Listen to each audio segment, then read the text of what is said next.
போடி வெளியே. அம்மா அடிப்பாவி, என்னடி இது? கொட்டுற மளியில இப்படி புள்ளத்தாச்சி பொண்ணு தள்ளி விடுற. பாவம் ஆண்டி. இங்க பாரு குட்டி மூக்கி, எங்க குடும்ப விஷயத்துல நீ தலை வைக்காத சரியா?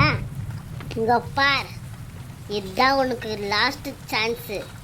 சொல்ற பேச்சு கேட்டு நீ இருக்கிற மாதிரி இருந்தா வீட்டுள்ள வா, இல்லையா இப்படியே மளியில சத்து கடை. உனக்கெல்லாம் எப்படி பண்ணாதாண்டி புத்தி வரும்? கடவுளுன்ட்டு ஒருத்தர் இருந்தா நான் கடவுள்கிட்ட சொல்லிக்கிறேன். என்னை மட்டும் எதுக்கு படித்தேன்? என்னை ஏன் படித்தேன்? நான் கஷ்டப்படுறது இல்லாமல் என் வயிற்றில் இருக்கிற குழந்தையும் கஷ்டப்படணுமா? இந்த ஜென்மத்துக்கெல்லாம் ஈவ இருக்குன்றது இல்லையா? என்னை ஏன் இப்படி கஷ்டப்படுத்துகிறேன்? என்னை கூப்பிட்டுக்கோ இல்லைடா. அத்தை போதும் அத்தை, நீ வாயை மூடிக்கிட்டு கம்முன்னு நில்லு, இல்லை உனக்கு இதே கதி தான்.